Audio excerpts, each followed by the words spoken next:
Well, it's the duck here. Duck from, yeah, it's the duck. um, yeah, still really not getting over, but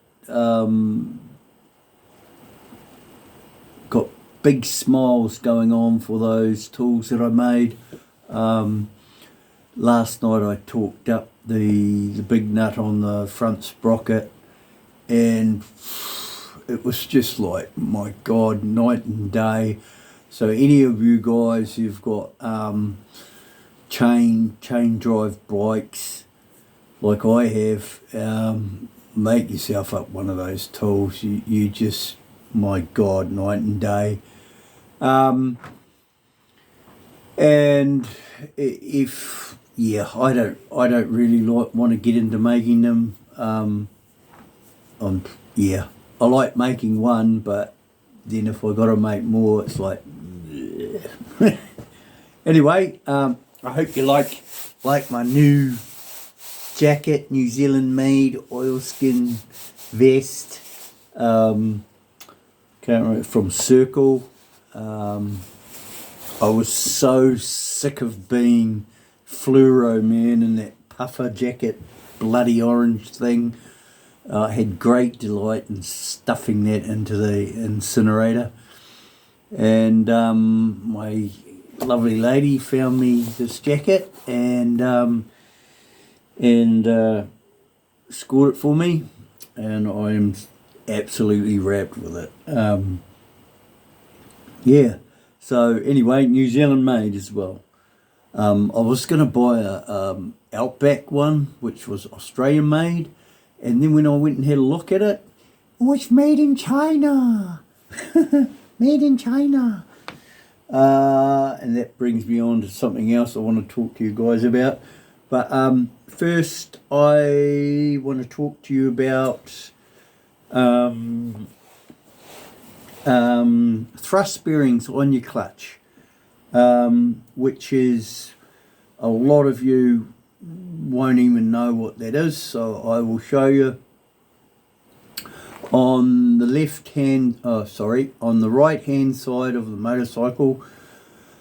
So when I'm talking about right side and left side, it doesn't matter what the vehicle is. If you've got a mechanic talking to you about your motorbike or a vehicle, what you got to imagine is that you're sitting on the motorcycle or sitting in the driver's seat facing forward, and that's how you verify it's from that permission from that seat position is where we're talking about. So if I'm talking about the front right or front rear, it's the as if I was sitting in the seat. So on the right hand side of the transmission, under the clutch cover, you will see this thing. If you take the cover off, this thing will be looking at it. It's called the oil slinger, which I'll go into that in a little bit detail in a minute, but I tend to call it the umbrella because it looks like an umbrella or the mushroom. But that's the way I roll.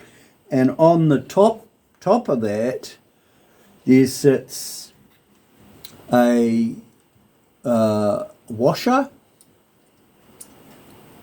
which goes on there, and then the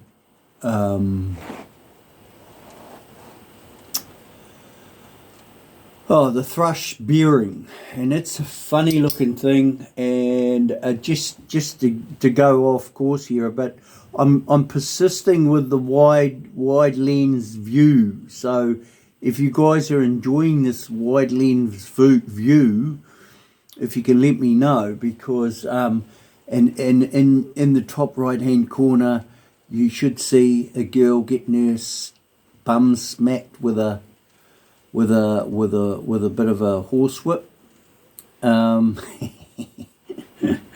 Anyway, because it's a bit problematic to get my fingers in it with the way it is situated in the holder. But I'm happy to persist if you guys like it. So let me know in the comments if you can. But anyway, this is the, now it should. It's not going to self-focus. I'll try and get my fat finger in there.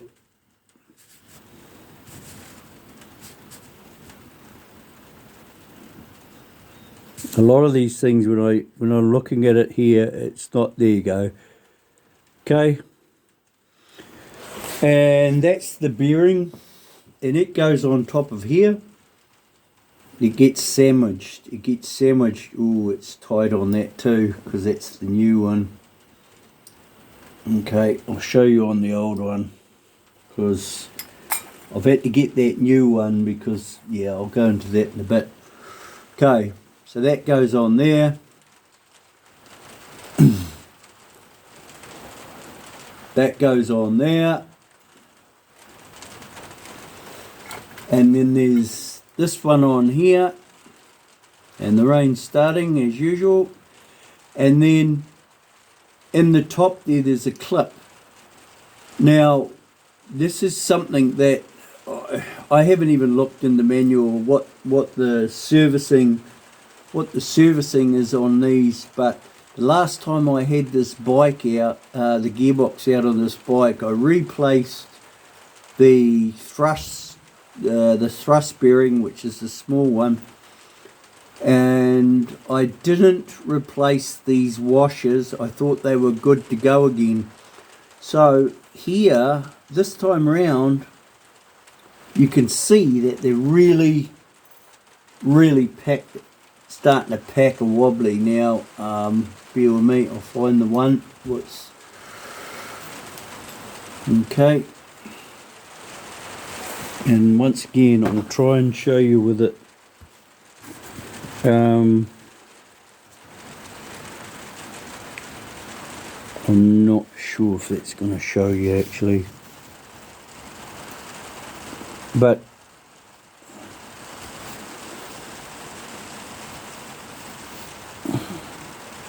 no,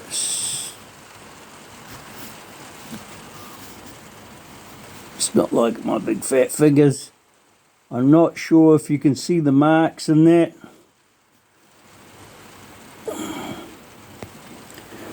And I'll get my pointer, which is not where it should be, of course. Good mechanics don't put stuff straight away back where the meant. But I don't know whether you can see it, but there's pit marks in here on that surface, and basically a lot of this stuff, it's got a hardening or a coating on it, hard coating, and it's worn through that hardening. So I've got a new one. I thought would have put there's the new ones. I'm not going to get them out because that's how the brand new ones. And I didn't get these from Mr. H because as we went through this a while back, Mr. H is actually, from what I can work out, the corporates who are probably running that thing have decided that they can get the bearings made in somewhere cheap, like Taiwan or somewhere even dodgier. So anyway, the point that I was going to make here is that you can see how that's broken down, and I don't even think I've done 10,000 K in that gearbox. The bearing's still good, but I just put a new one in it. I've got the new oil slinger here. How this works is that there's a bearing here and it fires oil into here. There's holes here, and that comes through and these fingers fire it into the bearing, and that's how it keeps it lubed. But anyway, if you've done 120,000 clicks, might pay to pull that cover off and check it out, you know, because when they clap out, they just, and then everything starts overheating. This is the next thing I'd like to talk to you about. This is the old hydraulic clutch off my bike. Quite a good looking thing. It's like I said a couple of weeks ago, the guy I bought it off, I just sort of fell out with the guy, and I don't want it on my bike anymore. It just keeps reminding me. So I paid a couple of $100 for it. So I think it's worth $200. It's still got it's good steel plunger and everything. I had no problems with it. And I'll throw in the slinger for it, because I had to machine the slinger down so it fits in there. And because the genuine Harley one, there wasn't enough room, or you could get it remachined, I suppose, but I didn't. I needed my bike back on the road. Anyway, if you are interested in that, it's going to cost you 200 notes, and plus freight. So I think it's about, well, yeah, you're probably looking at, if you are in the bottom of the South Island, you're probably looking at $25. But I would say, let's say for $220, I'll get it to you anyway. All right, anywhere in New Zealand, that is, not to the States or anywhere, you clever buggers. Anyway, moving along, the next thing I would like to talk to you about is this.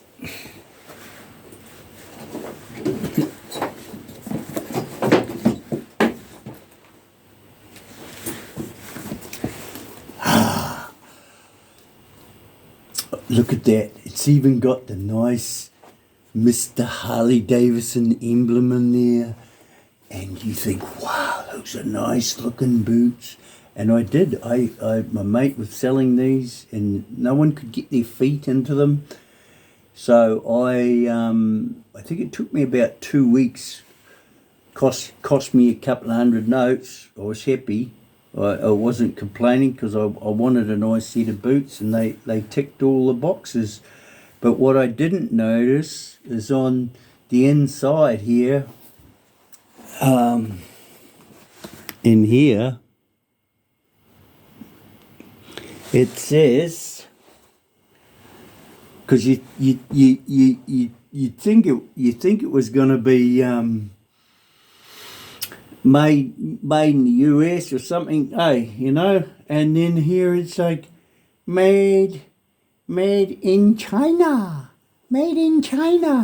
So I just want to point out to all you guys and girls who are buying this Mickey Harley Davidson stuff, what used to be top of the line, and I'm not saying that everything comes out of China is not top of the line, but be warned, it's clearly here, and I'm not buying anything off. I try not to buy anything off China anymore, because I will show you why. And it goes like this. I made in Mr. China. I make you a nice boot, and then glue falls off, and you have to come and buy another boot of me. Because this boot only cost $50, not $200, sucker. Yeah. Anyway, I'm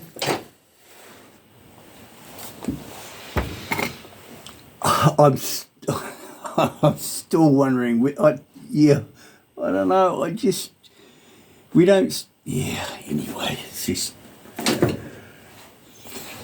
just shit. Anyway, what else was I going to talk to you about? That was pretty much it, actually. A couple of my mates that aren't on Facebook missed the whole thing of how that tooling worked. So, yeah, I'm just absolutely wrapped how those tools worked. Anyway, I feel like I'm prattling on. Hope you guys and girls are looking after yourself. Keep cool, and we'll catch you later.